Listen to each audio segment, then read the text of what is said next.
지난 시간에 우리가 살펴본 창세기 33장 말씀에서 야곱과 에서가 극적으로 화해를 했습니다. 그리고 야곱은 본래 하나님께서 말씀하시기를 내가 나에게 제단을 쌓았던 베델로 돌아가라 그렇게 말씀하셨습니다. 야곱의 행선지는 베델입니다. 그러나 야곱은 자기가 가지고 있는 그 가축대를 인하여서 숲곳에 한동안 머물렀습니다. 텐트를 친 것이 아니고 거기에 양들의 우리를 만들고 그곳에서 집을 짓고 살았습니다.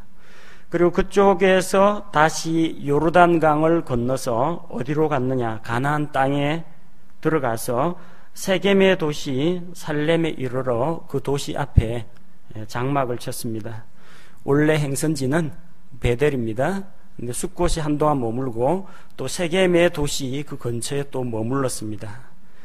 자, 이렇게 하나님께서 말씀하신 곳으로 곧장 가야 하는데 곧장 가지 않고 가축들을 위해서 여기저기 들렀다 가는 동안에 문제가 발생했습니다.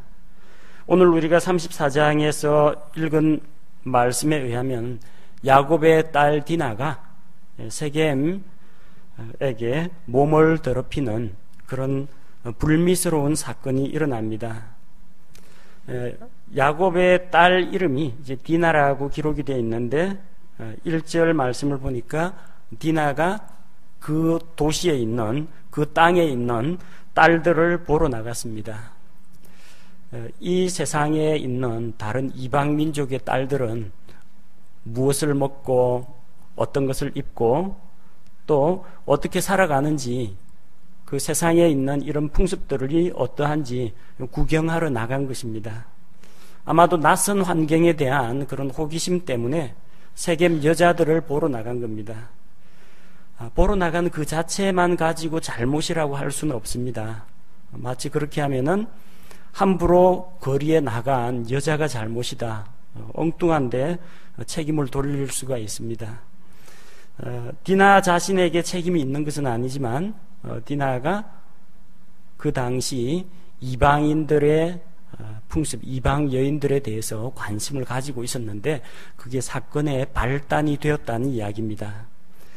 그녀가 나갔는데 그녀가 만난 것은 그 땅의 여자들이 아니라 그 지역의 통치자 세겜이었습니다. 그리고 그녀를 보고 데려가서 그녀와 함께 눕고 그녀를 더럽혔다고 기록이 되어 있습니다.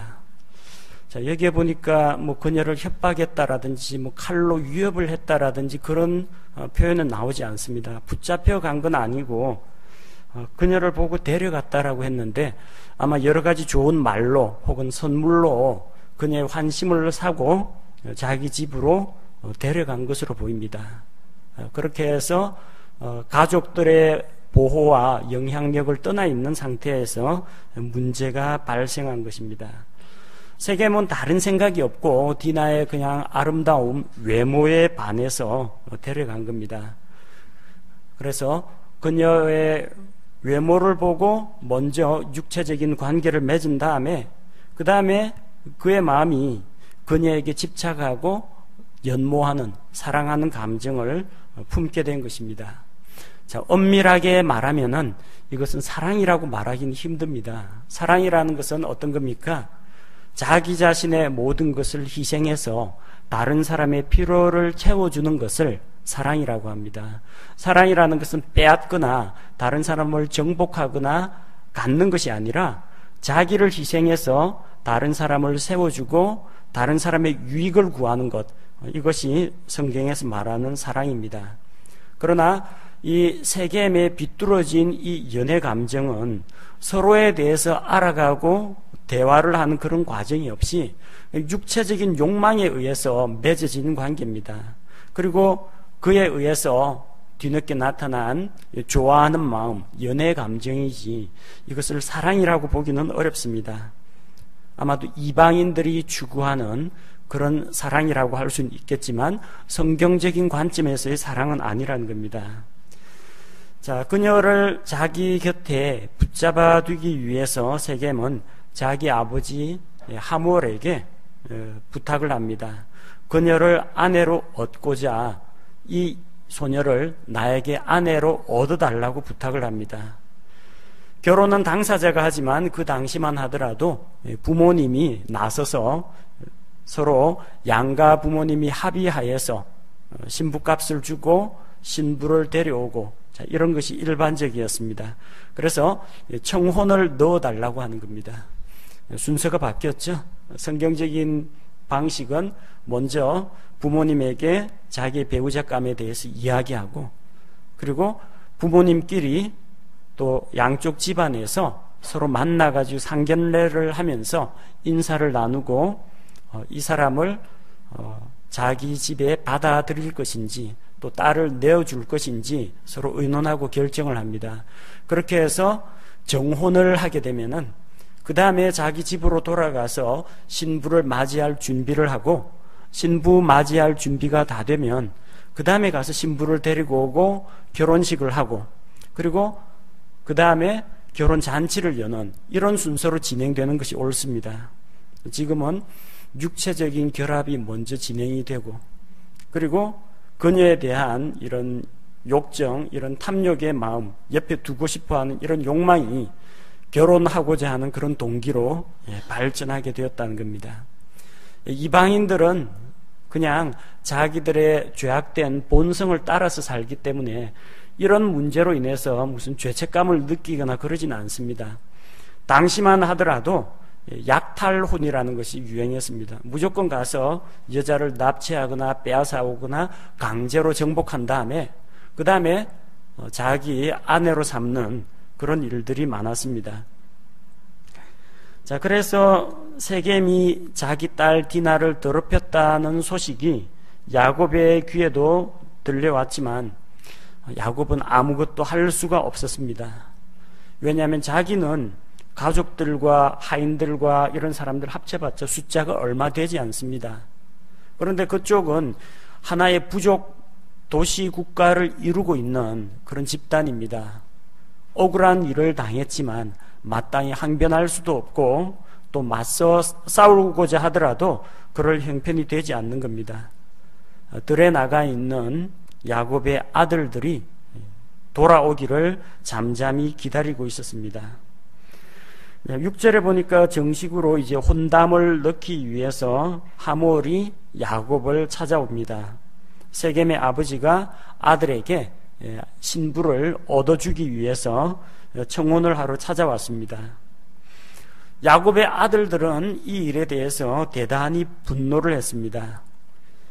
처녀가 결혼도 하기 전에 육체적으로 남자를 안다는 것은 그 당시 대단히 수치스러운 일이었습니다.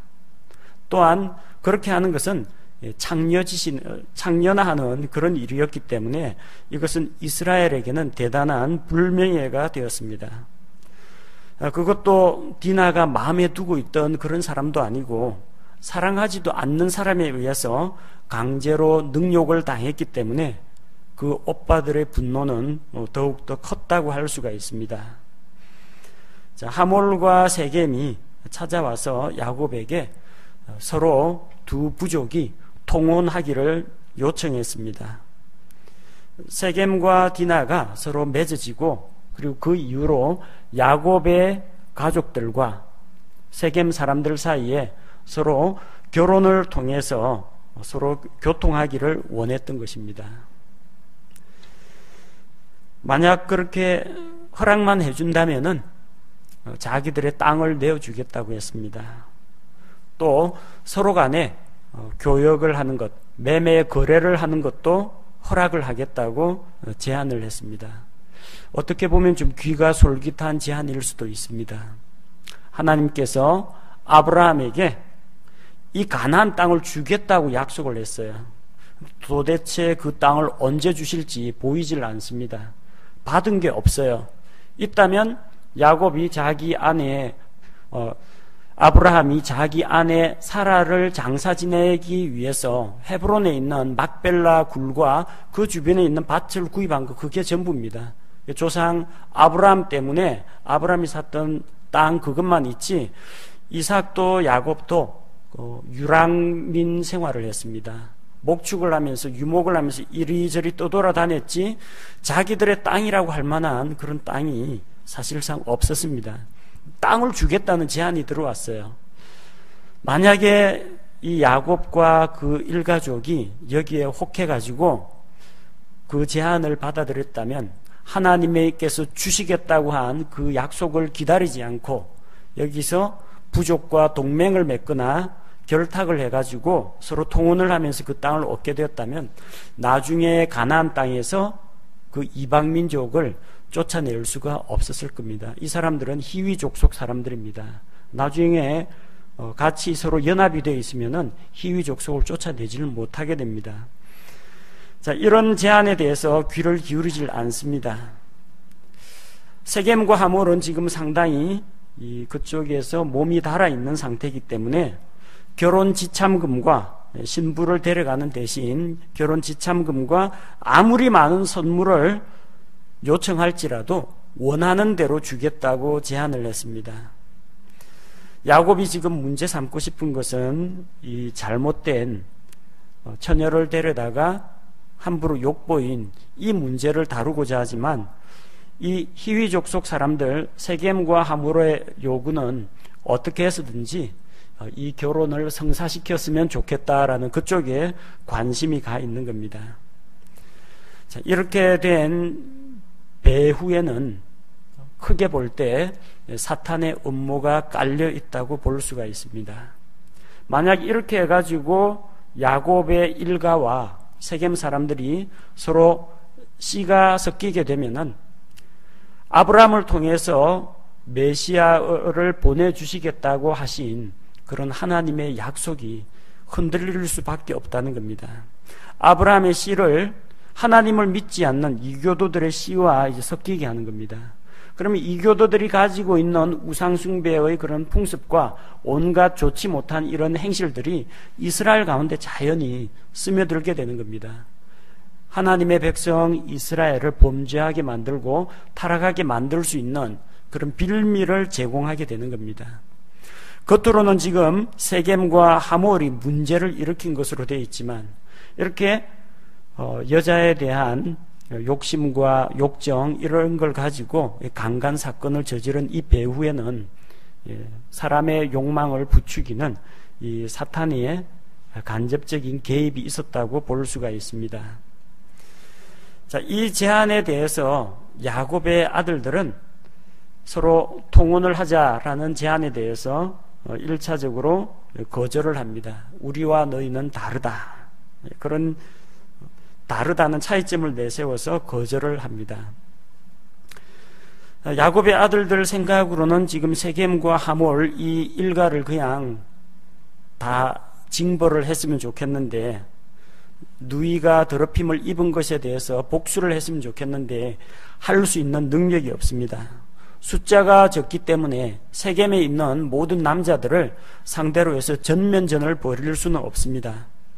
자, 그래서 일단 결혼을 거절을 합니다. 할례 받지 않은 자에게 우리 누이를 줄 수 없다.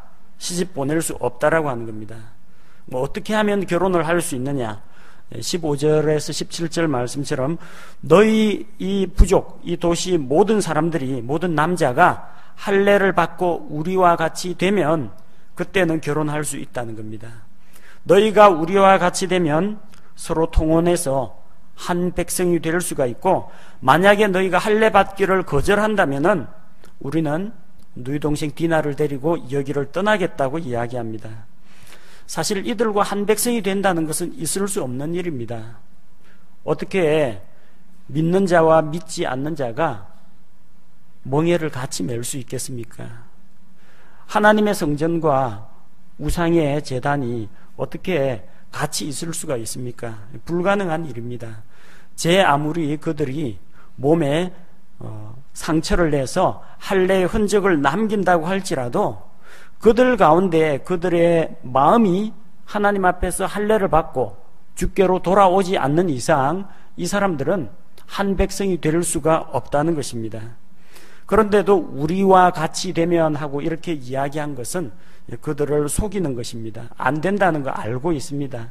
알면서 그들이 이 제안을 받아들이도록, 할례 받기를 받아들이도록 속이는 겁니다. 하몰과 세겜은 이 조건에 대해서 대단히 만족합니다. 야곱의 아들들이 제시한 조건은 그다지 힘든 게 아닙니다. 남자들이 그냥 할례만 받으면 된다고 하니까 특별히 뭐 하나님을 믿으라 하는 그런 것도 아니고, 하나님의 백성이 되라는 것도 아니고, 종교를 바꾸라는 이야기도 아니고, 아니 몸에다가 좀 상처만 조금 내면 되는데 그 힘든 거 아니니까 하겠다는 겁니다. 더군다나 이 부족들 가운데에서 하몰의 아들 세겜은 지역 주민들로부터 크게 존중을 받는 자였습니다. 영향력이 큰 인물이었습니다. 그래서 즉시로 할례 받는 그 일을 추진하고자 합니다. 하몰과 세겜은 돌아가서 자기 백성들을 설득합니다. 설득하는 논리는 간단합니다. 이 사람들은 우리의 원수가 아니다. 우리와 얼마든지 화목할 수 있다. 그리고 우리 땅은 충분히 넓다. 그 당시는 오늘날처럼 인구가 그리 많지 않은 그런 때였고, 그리고 목축을 하다 보니까 넓은 풀밭을 다 같이 쓸 수가 있었습니다. 충분히 땅이 넓기 때문에 함께 받아들이는데 큰 문제가 없었습니다. 그리고 우리가 그들과 서로 통혼할 수 있다는 것. 자, 그리고 그렇게 되면 그 사람들 재산은 우리 것이 된다. 한 부족으로 합쳐지니까 우리 부족이 더욱더 커진다. 이런 논리를 가지고 설명한 겁니다. 그런데 만약 그렇게 하기 위해서, 우리가 그렇게 하려면 모든 남자들이 할례를 받아야만 그게 가능하다는 겁니다. 세겜 사람들은 이 말을 듣고 거기에 동의를 하고 할례를 받기로 합니다. 사실 야곱의 아들들은 틈을 봐서 이 세겜 사람들을 죽이기 위해서 이런 계략을 꾸민 것입니다. 그들이 할례를 받겠다고 하자 야곱의 아들들이 그 모든 남자들에게 이제 할례를 주었습니다. 그리고 셋째 날 남자의 그 피부 가운데에서 가장 여리고 예민한 부분입니다. 엄청나게 아픕니다. 셋째 날이 고통이 가장 극심할 때라고 합니다. 할례를 받고 그 부분에 상처가 회복이 안 된 상태, 셋째 날에 그들이 고통스러워서 정말 걷다가 옷깃만 스쳐도 짜릿짜릿하게 고통스러운 그때 다 들어 누워 있을 때 시므온과 레위가 세겜의 그 도시를 쳐들어가서 모든 남자를 죽입니다. 시므온과 레위는 레아가 낳은 아들이죠. 르우벤, 시므온, 레위, 유다. 처음에 낳은 4명의 아들. 그리고 디나는 레아가 낳은 딸입니다. 그들의 친오빠들이 누이 동생을 위해서 복수를 하는 겁니다. 자, 르우벤과 유다는 빠졌고 시므온과 레위가 주축이 되어가지고 났습니다. 어떤 일을 했습니까? 세겜에 있는 남자들을 다 죽였습니다. 그 다음에 여자와 어린아이들은 포로로 잡았습니다. 그들의 가축과 재물을 약탈했습니다. 자, 이런 일을 자행한 것에 대해서 본문에서 야곱은 시므온과 레위에 대해서 노하고 그들을 책망합니다. 또한 창세기 49장 5절에서 7절에 보면 야곱이 자기 아들들을 위해 앞날에 대해서 대언의 말씀으로 예언을 하는 대목이 나오죠. 시므온과 레위에 대해서는 축복 기도가 아닙니다. 창세기 49장 5에서 7절에 보니까 시므온과 레위는 형제요, 잔인한 도구가 그들의 처소에 있도다. 그들의 처소에는 살육하는 무기가 있다는 겁니다. 오 네호나, 너는 그들의 은밀한 일에 가담하지 말며 내 존귀야, 너는 그들의 모임에 연합하지 말지어다. 그들이 분노 중에 사람을 죽이고 자기들의 의지대로 벽을 파내려 갔도다. 그들의 일에, 그들의 모임에, 시므온과 레위가 하는 일에 가담하지 말라고 이야기하는 겁니다. 그들은 사람에게 분노를 했습니다. 자, 분노를 하고 사람들을 죽이고 자기들의 의지대로 벽을 파내려 갔도다. 아마도 세겜이라는 그 도시에 침투하기 위해서 성문을 닫아 놓았을 테니까 벽을 파내려 가가지고 성 안으로 잡입해서 그 안에서 세겜의 남자들을 죽인 것으로 보입니다. 자, 그들에 대해서 그들의 분노가 맹렬함으로 그것이 저주를 받고 그들의 진노가 잔인함으로 그것이 저주를 받으리라. 축복 기도가 아니라 저주받았습니다. 시므온과 레위에 대해서는 내가 그들을 야곱 안에서 나누며 이스라엘 안에서 흩으리로다. 그래서 그들은 야곱 안에서 나뉘어졌습니다. 레위 지파는 따로 분리되었습니다. 다른 지파하고 차별화되었습니다. 그들은 분노하고 또 칼을 빼들고 싸우는 데 능숙한 사람입니다. 출애굽기에도 나오죠. 이스라엘 백성이 금송아지를 숭배하고 있을 때 모세가 산에서 내려와서 누가 주의 편에 서겠느냐 하니까 레위 자손들이 나왔습니다. 너희는 각기 너희 가족들, 우상 숭배한 저 친척들, 이런 동족들을 치라고 합니다. 그날에 수많은 사람들이 우상 숭배에 가담했지만 레위 지파 사람들이 그들을 치니까 당일에 3,000명 가량이 죽임을 당했습니다. 그야말로 용감한 자들이요, 또 진노하기도 잘하는 자들이 레위 사람들입니다. 레위 지파는 이스라엘 가운데에서 나뉘었습니다. 따로 분리되었습니다. 또한 이스라엘 안에서 흩어질 것이라고 했는데 시므온 지파는 흩어졌습니다. 흔적이 없어요. 나중에 북이스라엘, 남유다 갈라지는데 시므온 지파는 유다 지파에 흡수 통합되었습니다. 자, 시므온과 레위에 대한 그런 저주가 나중에 그들의 후손들에게 그대로 이루어지는 것을 볼 수가 있습니다. 그들은 하몰과 세겜을 죽이고 그 도시에서 디나를 데려왔습니다. 야곱의 아들들이 일제히 그 도시를 노략했습니다. 양과 소와 나귀들과 그들에게 속한 재물을 빼앗고 어린아이와 그들의 아내들을 포로로 사로잡았습니다. 사람을 속이는 간교한 그런 계책을 통해 가지고 하나의 그 도시 국가가 이렇게 멸망당하는 겁니다. 야곱은 이런 일련의 사태를 지켜보는 가운데에서 시므온과 레위를 책망합니다. 정상적인 바른 양심을 가지고 있습니다. 잘했다 내 아들아. 그래, 얼마나 가축과 재산을 얼마나 가져왔느냐, 이게 관심사가 아닙니다. 그래, 내 딸 디나를 위해서 복수를 해주니까 속이 다 시원하다, 이런 식으로 이야기하지 않습니다. 올바른 하나님의 백성으로서 양심을 가지고 있으면 책망하는 것이 옳습니다. 이방 민족들 가운데서 너희가 잔인한 보복 행위를 함으로 말미암아 악취를 내게 했다. 하나님의 백성으로서의 선한 간증을 가리게 되었다는 것. 자, 여기에 대해서 책망을 합니다. 또 조금만 더 앞을 내다봐라. 우리가 이 히위 족속 가운데서 조그마한 한 부족, 이걸 쳤다고 해서 자만하지 말라. 주변에 있는 다른 이방 민족들이 이것을 듣고 함께 모여와서 우리 일가족을 공격할 수도 있다라는 겁니다. 그러나 시므온과 레위는 자기들의 잘못에 대해서 전혀 반성하지 않습니다. 아버지 죄송합니다. 저희들이 너무 급한 마음에, 분노한 마음에 앞뒤 안 가리고 일을 저질렀습니다. 후회하거나 뉘우치는 것이 전혀 없습니다. 아니, 그러면 그 사람들이 우리 여동생을 창녀대하듯 하는 것이 옳습니까? 하고 도리어 따지고 드는 겁니다.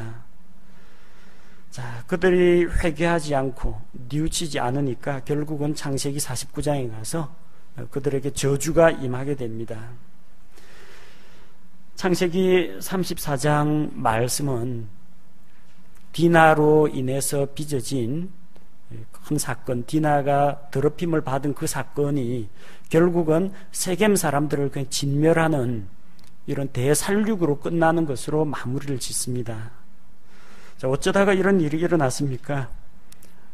바단-아람에 있을 때 하나님께서 야곱에게 이제 일어나서 여기를 떠나서 내가 나에게 제단을 쌓은 곳 베델로 돌아가라고 했는데 베델로 안 가고 숲곳에서 집 짓고 살다가 이방인들의 도시인 세겜 앞쪽에 장막을 치고 있다가 하나님께 약속했던 그곳으로 돌아가는 일이 차일피일 미루어지는 겁니다. 그런 과정에서 이런 사건이 일어났습니다. 물론 그 발단이 된 것은 디나의 외출에 있습니다. 그 땅 여자들은 어떠한가 보러 가겠다는 그런 호기심이 문제의 발단이 되었습니다. 세상에 속한 것에 하나님의 백성이 관심을 쏟거나 거기에 연연하고 그런 것들에 우리의 시선을 돌리는 것은 옳지 않습니다. 또한 이런 슬픈 일, 비극적인 일을 당했을 때 인간적인 방법과 수단을 동원해 가지고 보복하는 것이 옳지 않다는 것을 보여줍니다. 누이 동생이 더럽힘을 입었다. 당연히 마음 아프고 분노할 일입니다. 그게 정상적인 감정인 것은 사실입니다. 자, 그러나 그런 일들을 통해서 우리가 무엇을 배우고 하나님의 백성으로서 어떻게 대처할 것인가, 그걸 생각해야 하는데, 자, 그들이 어려움을 당하고 고난을 당하게 될 때 그들은 인간적인 방법으로 거짓말과 속임수로 살육을 저질렀습니다. 이것이 올바르지 않다는 겁니다. 베드로전서 3장 16절에서 우리 하나님의 사람들, 하나님의 백성들은 선한 양심과 선한 행실을 가져야 한다고 했습니다. 그렇게 할 때 혹 누가 우리 믿는 사람들에 대해서 비방하더라도 그 선한 행실을 보고 하나님께 영광을 돌리고 비방하는 말을 그치게 된다고 했습니다. 주께서 말씀하셨습니다. 너희는 악으로 악을 갚지 말라. 선으로 악을 이겨라. 원수 갚는 것이 내게 있으니 내가 갚으리라고 주께서 말씀하셨습니다. 하나님의 때를 기다리고 하나님의 처분과 또 하나님의 방법을 우리가 찾아야지 자해적인 수단을 통해서 이런 살인의 죄를, 성범죄에 대한 복수로 많은 사람들을 죽이는 살인의 죄를 범하는 그런 오류를 범해서는 안 된다는 겁니다. 그들은 분노했습니다. 복수도 했습니다. 마음속에 통쾌한 기분이 들었을지도 모릅니다. 하지만 그렇다고 해서 디나가 잃어버린 그녀의 순결이 되돌아오는 것은 아닙니다. 그들은 수많은 생명을 죽였습니다. 그 생명이 살아서 돌아오지를 못합니다. 그들은 야곱이 그동안 쌓아왔던 그런 선한 행실과 좋은 간증에 먹칠을 했습니다. 그런 불명예를 씻기는 대단히 힘듭니다. 야고보서 1장 20절은 우리에게 다음과 같이 경고의 말씀을 주십니다. 사람의 진노가 하나님의 의를 이루지 못하느니라. 진노로, 보복으로 문제를 해결할 수는 없습니다. 모든 것은 하나님의 때와 하나님께서 정하신 방법과 성경의 원리를 따라가야지, 자, 우리의 그런 복수심과 진노가 잃어버린 명예와 또 이런 문제들에 대한 근본적인 해결책이 될 수 없다는 것을 보여줍니다. 이렇게 한바탕 일을 저질렀으니까 주변에 있는 이방민족이 언제 야곱의 일가를 공격할지 모릅니다. 이제 어쩔 수가 없습니다. 남은 것은 하나, 베델로 돌아가는 일만 남았습니다. 그래서 창세기 35장에서는 야곱이 베델로 돌아가서 다시 하나님께 제단을 쌓고 거기에서 우상을 버리고 새로 출발하는 그런 사건이 기록되어 있습니다. 창세기 34장 강론은 이것으로 마치겠습니다. 제가 기도하겠습니다.